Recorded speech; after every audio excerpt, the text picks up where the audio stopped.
Hello, everyone, and welcome back to the channel. Thank you so much for joining. I'm really looking forward to the conversation that we're going to have today. I've got, obviously, Hauptmann Krause joining us for the interview around the Trooper class. Really excited to have you on, Hauptmann. How you doing, mate? Doing perfect. Thank you for asking. Yeah. Well, good to have you on, and thank you for making the time available. I've also got Cypher on as well, otherwise known as a Riot God at your service. How are you doing, Cypher? Yes, this is RG from Synthetik Source, also known as Cypher. Nice to see everyone. I've been looking forward to the day because we've got something worthwhile to talk about, don't we? Yeah, we do. Exactly. We're going to talk all about your class. And how do we say it? Is it Hauptmann Krause? Hauptmann Krause? What do you say? It's Hauptmann Krause. Hauptmann You Krause. can just call me Krause, though. And my friends call me Hauptmann Krause. You can just call me Krause, right? And is it any preference, mate? Because I know you also go by Dark Death Trooper. So funny story about that. It's actually an old handle. I just happen to have the mod.io already lying around under that name. So Gotcha. why go through all the hassle of making another one? You know? Yeah. And any reference to any of it? Obviously, like you've got a, like you said to me earlier, you got a German ethnicity. Obviously, Hauptmann Krause is a German name. I don't know how to read into that. Is that anything specific or anything behind the handle? So it's actually sourced from a franchise that is dearly beloved to me, BattleTech. It's basically got a bunch of major houses, one of which is House Steiner, heavily rooted in German and German culture. It all works together, you know? There you go. Love it. Love that you got the German roots in, and obviously you did the exact same thing with your mod as well, right? It's meant to be a bit of a German super soldier, isn't it? Well, actually, my biggest inspiration for them was the American Armed Services. Gotcha. Namely the Marine and Army Corps. Yeah. You must have played S1, right? And I mean, I'm coming with with no background on S1, right? I only did the tuts on S1. So, did you play S1 trying to get your level of knowledge, or is it mostly an S2 experience for you so far? Well, yeah, of course I've played Synthetik 1. Mostly Engineer and Heavy Gunner. Occasionally played a bit of RG's favorite Riot Guard. Personally, I only played about 70 hours of the first game, but combined with the hours I have in Arena, I'd say it's about 100 hours total. It's great fun. Yeah. What's your experience with modding, HK? Like, is that what got you into it? Did you do any modding in the past in other games, or is it just something you just picked up for S2? Well, there's two answers for this. Like you mentioned, how I got into modding in general, and how I actually got into Synthetik's modding scene. Yep. First one goes way back. Things like Star Wars Battlefront 2, if you remember, from 2005. Yeah. Man, when I was little, I'd watch all these sorts of mod showcase and whatnot and think they were just a hot shit. So I wanted to get in on that. And ever since, I've been kind of shooting my shot with a bunch of different games, making mods or just community creations, fan art, and whatnot. I've tried to diversify myself. But with Synthetik, funny thing is, I actually went ahead. I went to the Steam store, saw Synthetik 2 was out, right? Yeah. And decided I'd go ahead and I'd buy it. I get in, and I see all the new character models and the greater detail allowed by the transition to 3D, and they look great. The models are great, but it's not my cup of tea. I certainly don't like how some of them look. They look real tacky. So they look a little bit like they look a little bit kind of pastel-y, isn't it? That's the I've seen some people I mean, obviously don't always read Steam reviews, right? But some people complaining about it being a bit pastel-y, a bit too oversaturated, right? Yeah. So I took it upon myself. I tried to recreate the Assault Grenadier and just change the model. But as I was working through that and trying to get that up and started, I realized I was really enjoying myself and got quickly encapsulated by it. So I've been working on different mods and whatnot. Did more than just reskins. I wanted to create. That's awesome. That's awesome. Hell yeah. How is modding in S2? How's your experience with UniverseEdit? Well, overall, I would say it's rather intuitive. It's just a little frustrating sometimes. Some of the values work, some of them don't. And you got to kind of just use a bit of ingenuity to solve the problems that you have, you know? Just a little bit of brain power and blam. There's absolutely one thing I think it needs, though, and that's color picking for models. Yes. That's just RGB values. In terms of improvement, apart from, let's say, color palettes, like what do you guys think would be good improvements for something like UniverseEdit? Well, I know for certain I want all of the S1 assets, you know, the weapons, classes, whatnot. That would be great. Yeah. To have access to some pre-existing models would be cool, though I don't know how some of it would transition over. I think being able to change the colors, of course, we touched on this, would be good. I think being able to even like go into an advanced edit lets us remove like little like things that protrude from the characters, or even like take things and have, you know, from other models, reposition them on the models so that they're in different places. Could do things like that. The other thing I really want is like more tooltips, more like floating windows that give you information on some things. I want a preview window for some of the models and some of the other things, and then maybe even if we had a small window that even shows like a preview of what some things would do, even like if we could quickly load a very small space that's like 30 by 30 with like a few props that we can cause to spawn in on our own. I think things like that would be a great help. Yeah, that's so you don't have to get the mod done, then imported into the game just to test it, right? That's what I imagine is a little bit of a pain to do, right? Is testing it after you've done small adjustments to it. Yeah, the biggest pain is just the testing, because there's a lot of excess loading screens we have to contend with. It could definitely use with a bit of information regarding certain values. There's a lot of things which just aren't explained.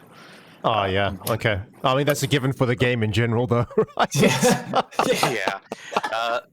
I love Synthetik too. I love Strike, but it definitely still needs that extra bit of polishing. But hey, that's what early access is for.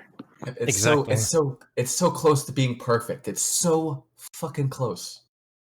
Yeah, and I'm sure it's going to get there. Probably the most engaged developer I've ever seen. He rolls his sleeves up and gets his hands dirty, right? And he speaks to a lot of people, answers a lot of questions across many different forums as well. I see him on Steam discussions. I see him on Reddit. Yeah, hands down. Yeah, hands down, right? So, I mean, that's always great for the game, and that just means that it can go to many different places. So, agree with you guys wholeheartedly on that. But yeah, let's not feather his cap too much over here, boys. It's not feather Shrike's cap too much. He's got a whole Discord that does that. Yeah, besides, at the same time, like, his cap is made of metal, being Xur and all. Yeah, so. it's true. Yes, he is here, right? Yeah, It's like I said. feathers. It's like I've always said before. I'm not saying that Shrike is Xur, right? But I've never seen Shrike and Xur in the same room together. Yeah. So that's the Praise be to Xur. praise be to Xur. Oh yeah. Yeah. I think this is probably a good time to just jump into the classes then, just high level through each of the three, and then we'll dive into the Marine to start with. All right. If that's what you want, I've already gone ahead and gotten an overview written up for you. I've been prepping too. Right. I feel bad. I feel like I created work for you after I played your mod and I created work for you. Don't worry about it. Don't worry about it. All right. Here we go. The Marine is a resilient bulwark, the final shield of humanity against machine menace. They stand their ground and dish out just as much as they take in their fight for humanity's freedom, with high defense and an unrelenting offense. Just don't ask them to do anything time sensitive. They're abysmally slow. Love it. Mate, brilliant. Keep going. As for the Shock Trooper, they're an electrifying opponent to face. They boast incredibly powerful shield generators that make up for their lacking physical frame, and allow them to utilize a myriad of electrical blasts. Be it calling down lightning, or causing a storm to brew around them, they're sure to bring the thunder anywhere you call them. That's brilliant. Third one? The Troopers are reliable, dependable, and best of all, smart. They play their cards just right, and you can always rely on them to get the job done, from any range. Mate, I gotta say, so super impressed with that, man. You can see the creative side of you just come through stuff like that. It's amazing. Really well done, man. I wasn't expecting that at all, but I absolutely appreciate it. It's brilliant. Yeah, It's no big deal. I had to choke myself to death over here to keep myself from laughing when he was doing all the shock puns. I was like, don't, just stop. Just try and, Please. It's gotta be a clear recording. Gotta be a clear fucking record. So yeah, I was struggling over here. Love it, man. It's brilliant. It's super flavorful. That's exactly, I think, a great segue to take into the Marine. All the classes made sense. All the classes had a strength that they were built to play to. And I think, it's quite difficult to do that in general, right? You've got to really think about how you get there. But I guess with the introductions you did, there is no shortage of creativity in you, HK. So kudos to you, mate, for really making some flavorful classes with strong identities. And I think that's really, to me, the biggest win for the classes that you set up. I mean, obviously they're tons of fun, but to me, that's the real win. And just the way in which everything meshed together made a heck of a lot of sense. And we'll talk about a lot of the individual things you did really well. Thank you. I think you changed my mind, HK, on starting weapons, because there's two other classes that have starting weapons. My first experience was with the Grenadier Rocketeer, and I felt like the perk giving you a gun or giving you that rocket launcher, which is really quite underwhelming. I don't know how you guys feel by it, but it is a little bit of an underwhelming starting rocket launcher for the Grenadier Rocketeer.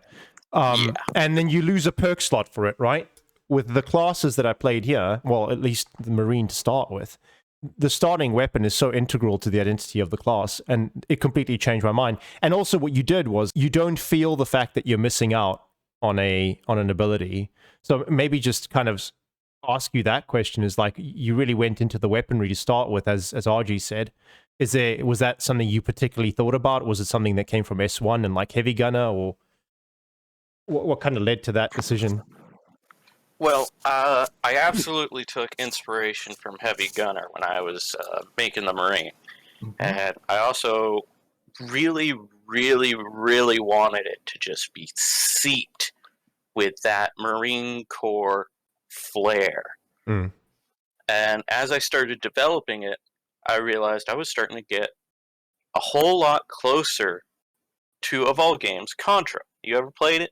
Or any other retro Contra. Type of shooter? Yeah. Love Contra. That's a good mention, actually, yeah. And I decided I would lean into it. Because I love top-down shooters, I love retro games, all that jazz. Right? Those things are amazing. And I realized that I could try and make the Marine bring a bit of that to Synthetik, even if in a slightly different way. Yep. So I did try to avoid borrowing too heavily from any of the other classes already in the game, including Heavy Gunner, even though it's not fully implemented yet. I wanted the Marine to have its own niche, which might be similar to other classes, but I did not want it to serve any identical roles. Yeah. And I don't know what the original Heavy Gunner was like. I just keep hearing that. And I mean, you would have seen, like, there's a comment on one of the YouTube videos where one guy said it, like, it takes a lot of the good stuff from the Heavy Gunner class, but then still makes it its own. So it's not a copy, and makes slight twists that are better than the original Heavy Gunner. So, I mean, I think that's pretty high praise if you take a class that you want to base something on, but then add your own twist and it ends up being better than what the original one was. I think that's kudos again. Well, I feel like HK achieved, he achieved something of an adaptation that almost like overshadows, I don't know if that's the right word, how the previous experience was like. Because I mean, with the previous one, you could walk around and shoot missiles. Your fire rate would be somewhat increased. I think the ricocheting bullets are fun. Now I feel like in a way this either pays great homage tribute to that first one, or completely outdoes the Synthetik 1 experience with Heavy Gunner, because not only are you fixed in place, you're completely all in, like all chips are in on this one thing that you're invested in now. There's no involvement of extra nonsense, if you call it that, because you're probably only concerned with just bullets going forward and not back towards you. So I think in a few ways, this may, for some people, outshine the first iteration, if you want to call it that, of that kind of ability. Yeah, I mean, you touch on one point that I wanted to get HK's kind of views on there for sure. Is it feels like a very reactive class? Is that completely by design? And the reason I say that is it feels like it's got a lot of good abilities, but abilities that you end up doing in response to something that's happening rather than something that initiates. It doesn't really have an initiating ability, and it's quite not passive, but reactive in the way the abilities work. Yeah, so that was by design. I wanted the Marine to be consistent, but it doesn't have the capability to pick its own fights. It can choose when to get into and out of them, but it does not get to set the ballroom. The conditions. Just goes in and it dances. Yeah. And it dances like a madman. And that's how I feel it plays, at least. It does. That's a good one. So far. Yeah, that was the intention behind hydraulic overrides. Yeah. It's something you use while you're out of combat to offset the lower move speed, just so it's not tedious, or you use it to get into and out of situations. Yeah. And you would have seen a lot of the times I played, at least, you get into some hot trouble, you hit that entrench, you sit in place, you take the damage, but then any point in time you can hit that mobility and just get the hell out of there. But I think that I think that completely aligns with what you say. I mean, it's completely true. So can handle a fight, but cannot set the conditions of a fight. Correct. Yeah. Yeah. And in its way, a very reactive class in that sense. Okay. So what about? I've got to ask you this question though. FM73. I've got to say, probably hands down, the most fun and best gun I've played with in S2. Thank you. You don't gotta put it that far though. No. Mate, I don't know what secret sauce you put into that, but it is incredibly satisfying playing with the focused Mayhem. And maybe you can just explain a bit how the mechanics of it works. So it's obviously it's like this high burst fire ion gun, 20 round magazine, but you had some funny interactions going on in there. But I don't know, you balance it perfectly in terms of maybe it is a bit overtuned. Obviously, it's a starting pistol. It's not a starting pistol. It is stronger than that, right? Yeah.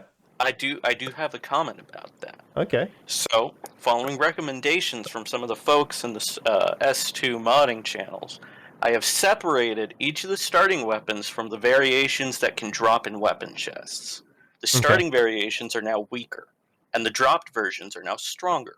Okay. The Focused Mayhem, on the other hand, when dropped, is functionally identical to how it worked before. The starting version now has halved the magazine size, reduced damage, and overall weaker performance. Okay. So hopefully it stands a little closer to its brethren in the starting weapons. But you can still pick up that same version from a chest, right? Correct. You can still pick up the original Focus Mayhem. I mean, it was so good because I felt like, I mean, the reload speed was perfect. The ammo pickup was perfect. The way in which you could still like kite people, get them in a line, shoot them down with the burst was perfect. It just so many things worked for it. So I mean, that's all I really wanted to say, mate. It's just kudos on that. Any difficulty in getting something that kind of has such a high burst, like implemented?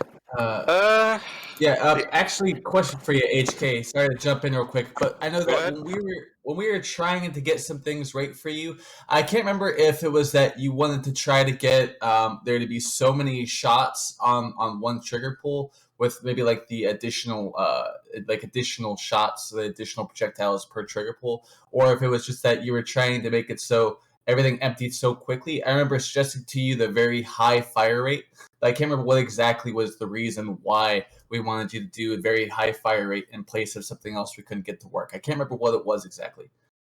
So, actually, about that, originally you had been helping me try to get it. I had wanted it to be a single fire, 1 round in the magazine, or charge in the cell, and it just fired an obscene amount of projectiles in 1 trigger pull.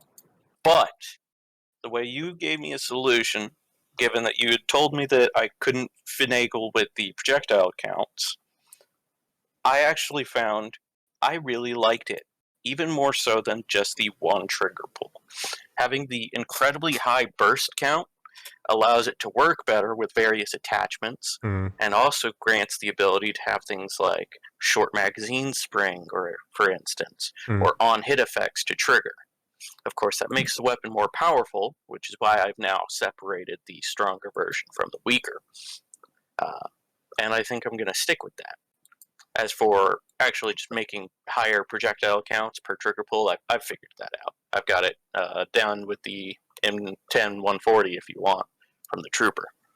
I gotta say, I'm just, more than anything, I'm just happy that you worked out your original issue. The original issue was that the machine gun that you start with, regardless of whatever you pick for the Marine, it was always just dropping at his feet initially, and we couldn't figure out why. So we spent like an hour or two together just trying to get it together, and I'm just so damned happy that you finally got it figured out, because you put out something really quite fierce. And I think a lot of us who have played with it can't help but sing its praises, because, I mean, it kind of speaks for itself. We don't need to do much.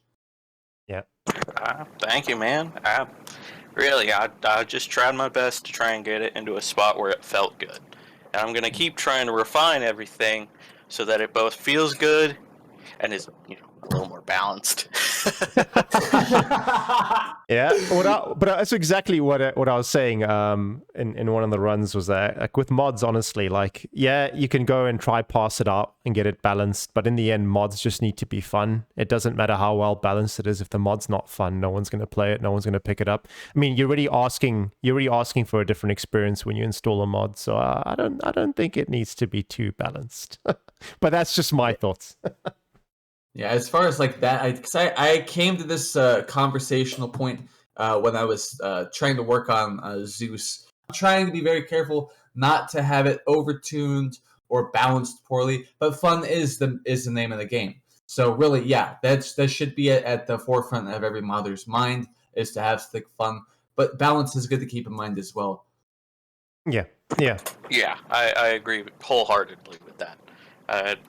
I definitely want to keep the identities of each of my classes intact. I don't want them to play the same way.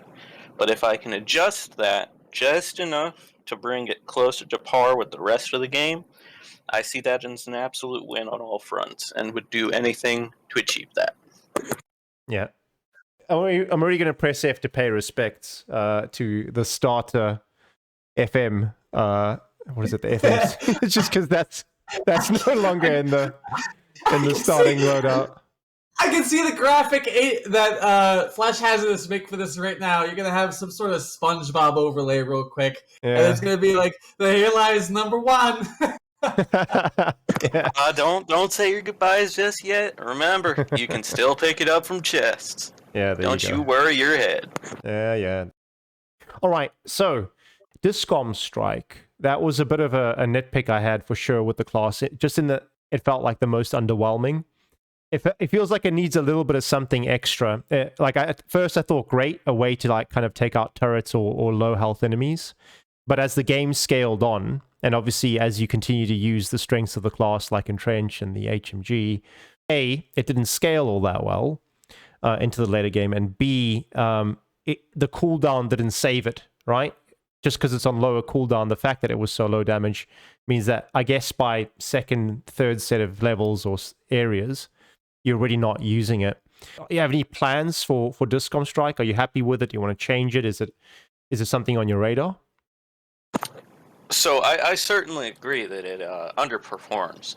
I've been throwing around alternative ideas in my head, but I'm, again, trying to avoid copy-pasting any abilities in the kits of the Marine, the Shock Trooper, or the Trooper. I was thinking that I could maybe provide some form of throwing knives, but then I got to thinking that doesn't feel quite in character.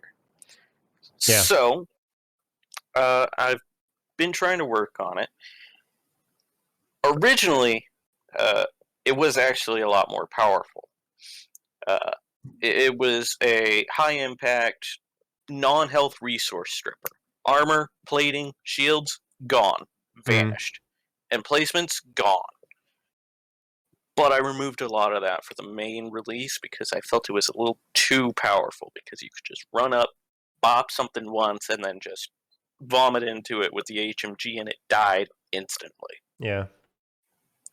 So I've been kind of playing around with it. I did buff it. Hopefully it's a little better now.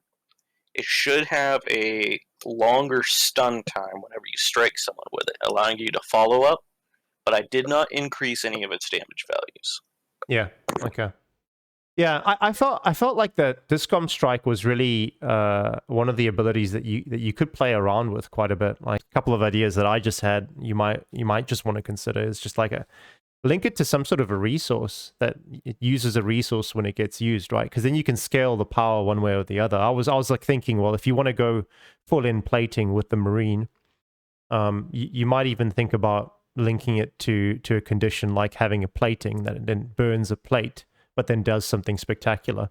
Or, as you were mentioning, maybe just giving it a bit more utility outside of it doing damage.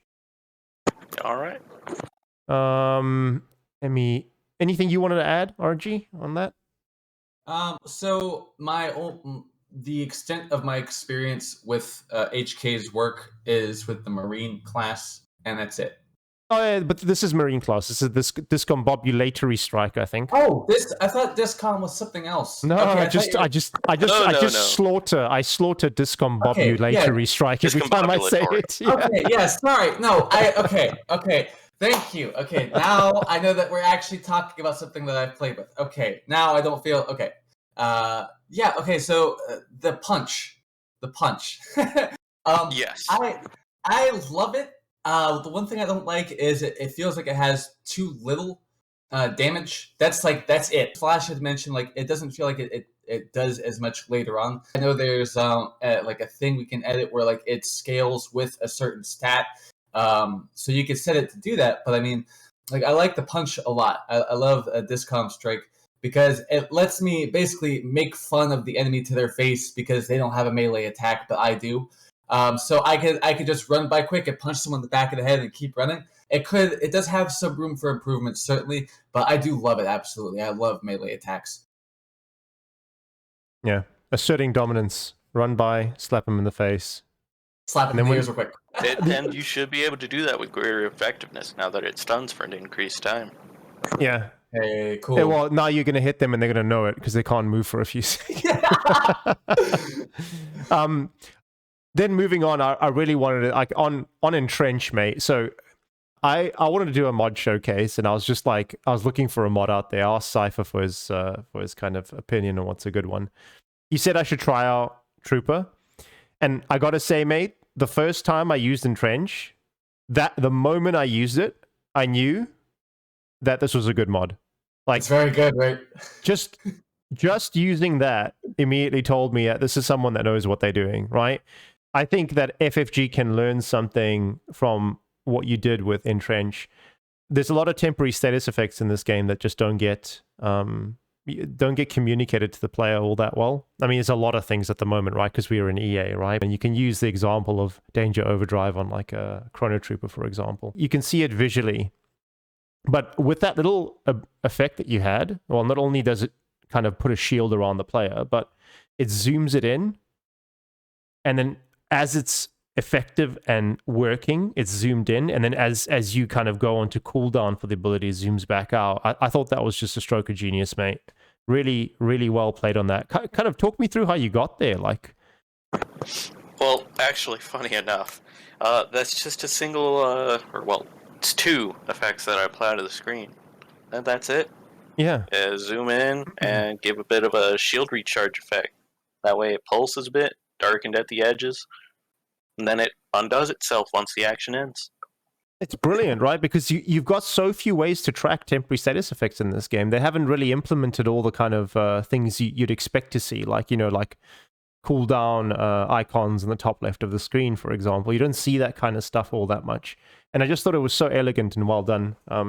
Really, really awesome. And that effect, mate, just like of kind of zooming it in, I just think adds so much to the experience of like being under heavy fire, right? It's like just, I've got to focus in here.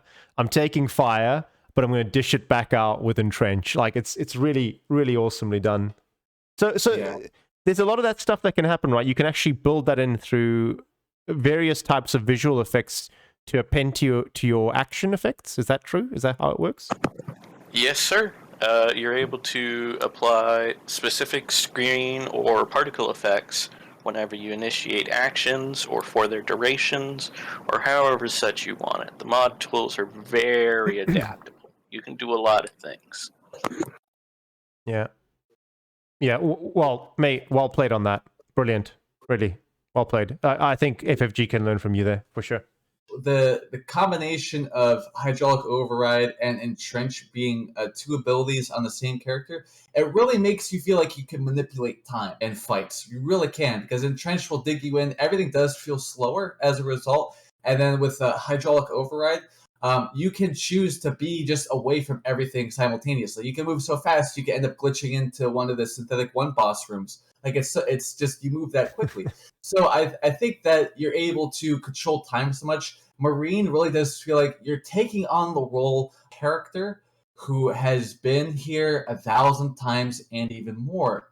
This really gives you like a very good simulation of being experienced in the armed forces, and it's showing without having to even really express too much, that that's the case, that you have the experience behind you. It really feels like you're given the power of experience itself, with just the ability to be able to manipulate what feels like the flow of time so effortlessly. And I think that's a unique thing we're probably not going to see with any other class, unless the class itself had a focus on time that makes you feel capable by default. Everything else aside, I think these two abilities are like the highlights. Entrench and Hydraulic Override, the top. It's just the fucking best. Thank you kindly. If you want, I can go ahead and touch on them individually, or... Yeah, for sure. Go for it. Right. So I'll go ahead and knock out Hydraulic Override then. So I've been tossing that one around a lot. It's gone through some different iterations. Originally, it had an even longer firing delay once it ended, but when it was like that, I quickly realized you basically never had a reason to use it. Because even if you tried to use it to get out of fights, you'd be totally screwed. Like, any enemies you aggro along the way, yeah, or enemies that you end up right in the midst of, you're not going to be able to defend yourself, and Entrench wasn't going to save you, even with as much armor as it provides. So I tried to make it something that consumes stacks, and you could actively hold it down. And the longer you held it down, the more stacks it used, allowing you to maintain that speed. But that also failed. I couldn't actually get that to work to begin with. I'm sure now that I've had more experience with the tools, I could try and do something like that. And I'd actually look forward to changing it in that way in the future. But for now, it's just going to stay the way it is. It gets you in, it gets you out, and it gets you around, but it's not going to help you evade anything mid-combat without completely having to disengage. Yeah. And Entrench, and then we can talk a bit more around both your points.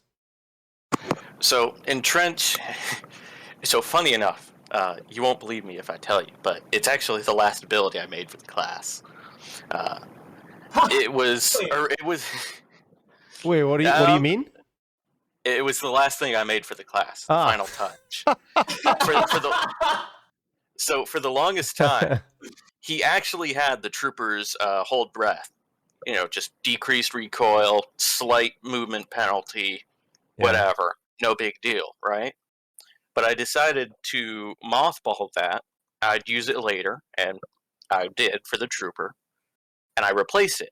I looked to Heavy Gunner, which was, again, my biggest inspiration, and took a nice long look at the Onslaught system, realized that I could tweak it in such a way that it functions similarly, but with a different niche. While the Onslaught system relies on massive damage output for its duration, I thought I'd flip that on its head. And now Entrench provides you with like a flat 80 armor, 65% move speed penalty, 15% recoil control and armor penetration, and just for a duration of about 12 seconds, something like that. And it makes you this immovable object that will stand up against almost anything.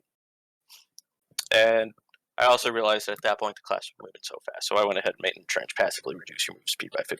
But we don't talk about that. So let me guess real quick, right? So when you use Entrench, the only thing that can knock you down is Discom Strike, right? No. The orbital relay towers will get you. They'll get you. The orbital relay towers will get absolutely fucking everyone, though. That's the problem with them, isn't it? Yeah, I mean, at least normally you can move out of the way. Not so much with Entrench. And it'll eat right through it. Did you test it against an orbital relay tower? It will absolutely shred you. Although with the new changes that I've made to the class, I'm not sure how effective those will be anymore. I mean, and it's funny to me that Entrench came in last when it actually defines the class the most. It's quite funny how those things work out sometimes. Yeah, the one thing I was going to say on Hydraulic Override, I felt like it was it's obviously quite a high cooldown, but it really is, for the duration, probably one of the most incredible mobility abilities out there. Like, no other class can actually traverse or do the same thing that Marine can do in terms of just getting the hell away. And the only other thing I thought was, why did you choose high dodge over just a high armor application? So the reason I did that is if I gave it armor, it would have so much stacking that you would become invincible. Almost invulnerable. Unless I made it such a small amount of armor, you know, well, not technically invincible, but you'd have such high damage resistance, you would basically be unkillable. So I went with, originally it didn't have the dodge chance at all. It was just flat mobility, nothing else. But at that point, it also meant that when you tried to get into fights, if you go in even with just half the duration left, that's 2 seconds where they're able to hit you and you can't do jack diddly squat about it. You could pop Entrench, but you're still going to be taking damage when you're trying to get into the fight. So I elected to give it a 50% dodge chance. It's not super abusable. And other mobilities have much better chances of completely evading damage, like the Recon, which can roll through anything, for instance. Yeah, so you balance it out with the high cooldown and with the fact that you're actually not getting a heck of a lot of damage mitigation when you do use it. Plus, you can't shoot, or you can't shoot during and for a window afterwards. Correct. Half a second afterwards. I had originally gone with a full second and even 2 seconds, but even just with such minuscule differences, those really killed the pace. Yeah. And also on Entrench, have you tested that against like scaled out enemies into the late game? Because I was already starting to get quite nervous to use it, like towards the end of the motherboard set. It certainly requires you pick your battles more carefully. Yeah. You can't use it to completely avoid all damage coming in if you go and you pick up a bunch of enemies. That's just not something Entrench is meant to do. It gives you a great amount of defense against a small number of enemies. Or you need to break up the enemies in such a manner that they feed in one by one or in small clusters that you can quickly eliminate with your weaponry while taking very little damage in return. Yeah, it just requires more careful thinking. That's all. And that's what I guess is that's the difficulty of it, right? Because the class can't initiate, so you have to almost kind of create the conditions but you can't set them because you don't have the ability to initiate on the right terms for yourself, right? I've given the class the tools to dictate the circumstances of a given fight after they've gone in and started it. Yeah, okay. They can't set up the battlefield, but they can definitely alter it in their favor. Adapt and react.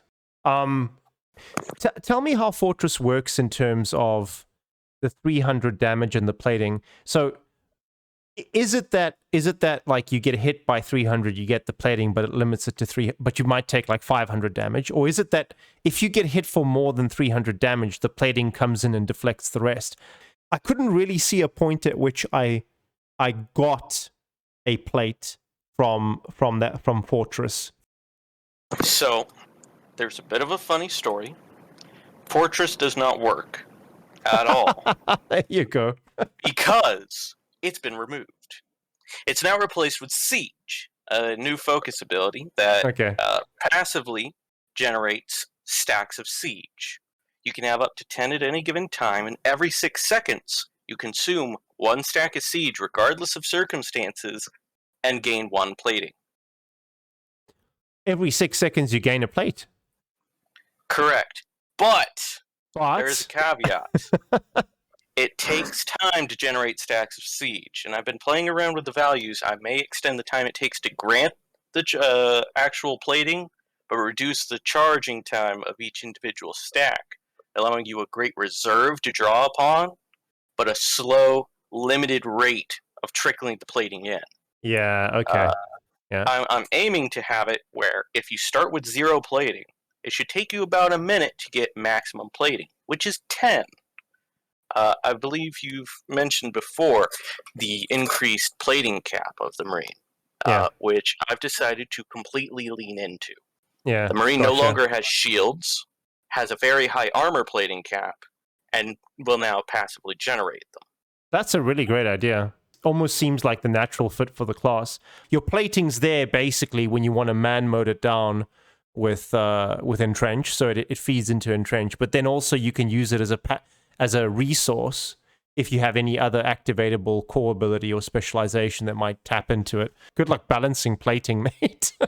Yeah, well, it's either ridiculous or completely useless. The thing I like is that by removing shields, you have to be much more careful with your decisions. Now, because you're literally fighting for your life, like at every step of the game, that health pack becomes much more desirable. And as a result, you actually made it more central to the experience than it was before because your shields can't save you. So that I think that really helps bring up the strength of your health pack by a lot. I think that was a very good choice if you were to ask me, of course. Yeah, and about emergency stim, is that remaining unchanged? The 1,500 health on a 30-second or 20-second, 30-second cooldown, isn't it? 30 seconds, and yes, it is not going to be changed. I do have a reason why. If it acted in the way that it regenerated health, I view this as the same problem another game series has had with healing. You've heard of Dark Souls, surely, yeah? Mm-hmm. Yeah. So, in Dark Souls, there is Estus, which remains in every game, and life gems, which were only present in the second. The issue with life gems was that they could heal you for damage you had not taken yet, which made it a whole lot easier. It was a very comfy cushion you could rely on to just tank your way through everything. And while the Marine is certainly intended to be tanky, I don't want him to be invincible. It's supposed to come from damage reduction, not just healing through everything that happens. And that's why you didn't link it to a overtime effect, because you felt like that might actually make it more advantageous than actually picking the point at which you have to heal, which is a more critical decision at that point in time. Now that you have no shields, you have to carefully use your emergency stim. If you use it before you can make full use out of it, you're just shit out of luck for 30 seconds. Mm-hmm. You need to find health pickups on the ground or be very careful what you do. if it was regeneration, you could pop it before you run into a fight and just not die. Yeah, yeah, true. Because it would heal you through whatever subsequent damage you took. It almost would make it a bit easier. It could actually scale quite interestingly if you could link it to percentage of your health pool rather than like a fixed health amount.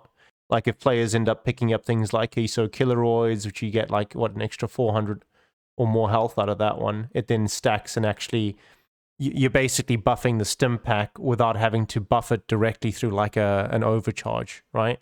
Any kind of thought behind going with a fixed amount rather than a percentage of the health pool?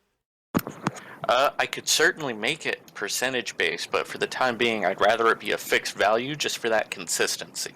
For instance, if you had reduced health pool for any sort of reasons, it would then be less effective.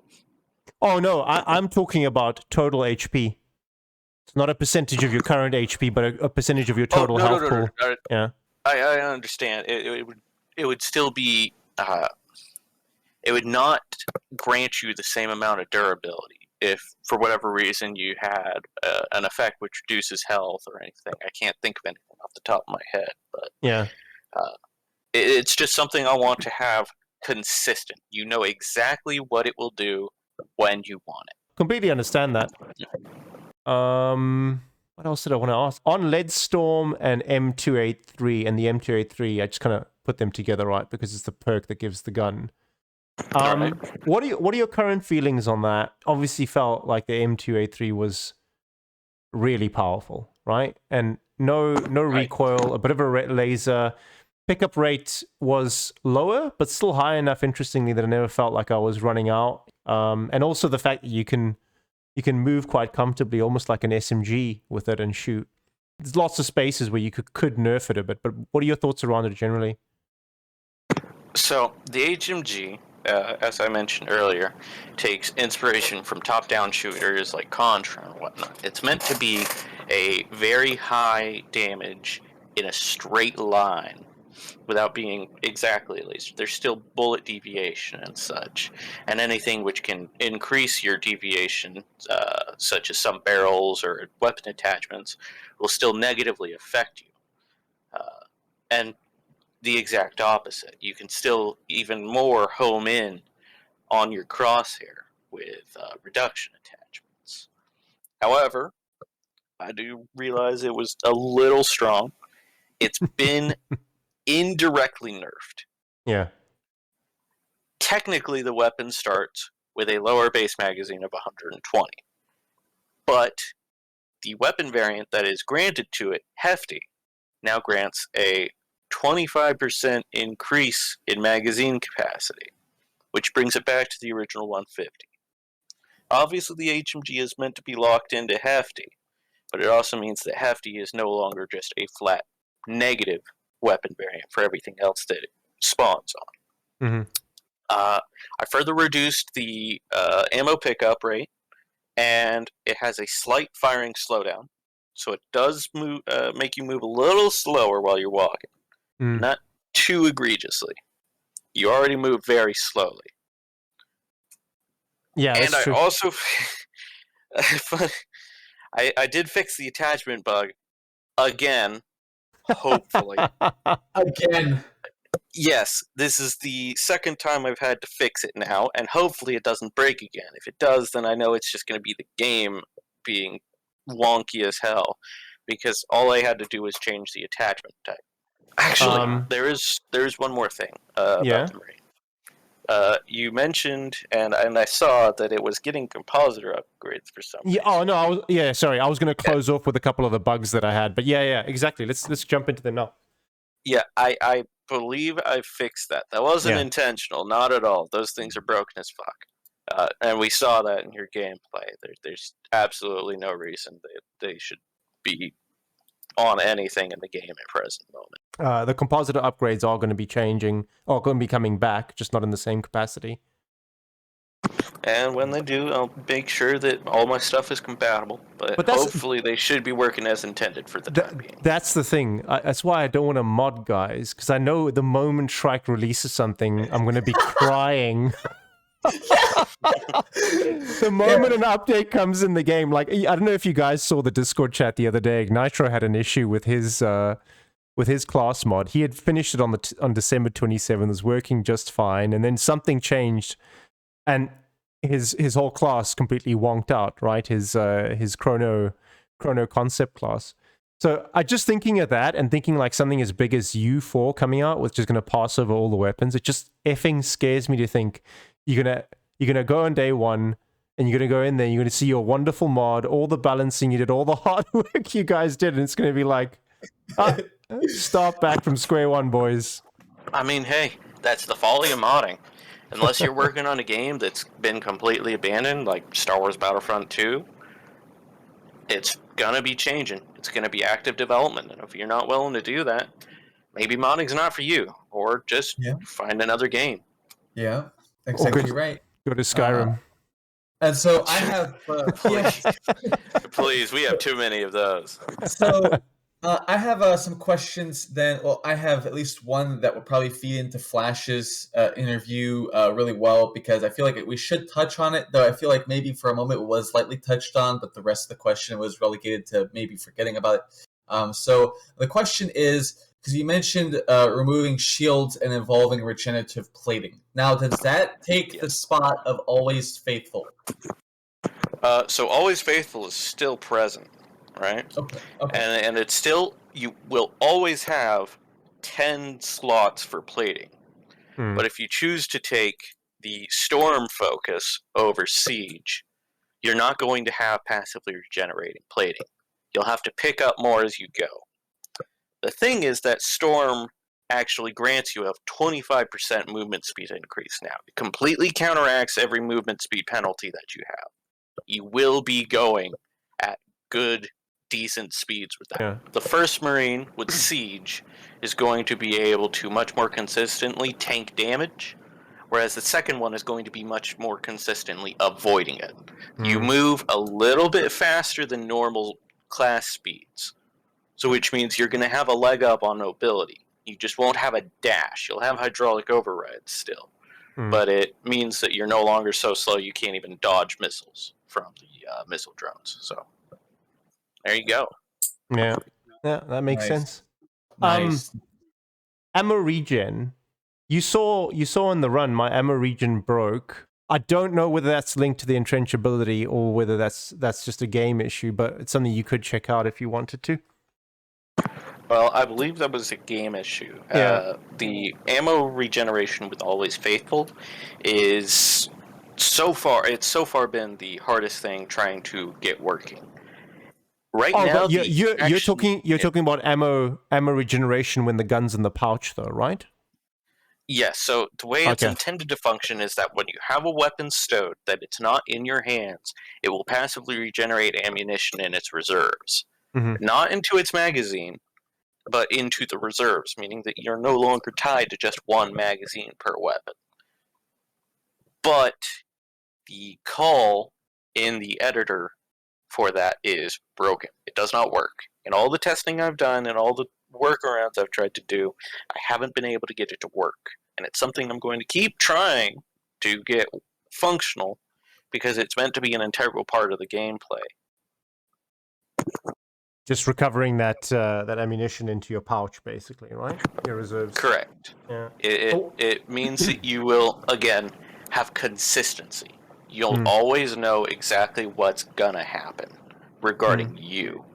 And it's your choices as you play that will affect whether you succeed or die a horrific death screaming. In my case, it's always my misplays, so... All right, so I really got to say thank you so much for joining, HK. Thanks for joining as well, RG. Really good to get your guys' insights. I had a heck of a lot of fun playing your mod, HK. I think you got a talent for it. And I'm really looking forward to playing whatever else you come out with in future. And also whenever you end up changing some of the things you've been talking about during this interview. So thanks so much to both of you for coming on. And thank you for an enjoyable mod. Yeah, no problem, man. Thank you. You've been very kind, and I appreciate the honest critiques. this Awesome. has been a rather good conversation. It probably exceeded expectations, maybe not. Who knows? Flip a coin, we'll find out. Yeah, exactly. Well, thanks, guys. And that's it. I'm going to stop recording now, boys. All right.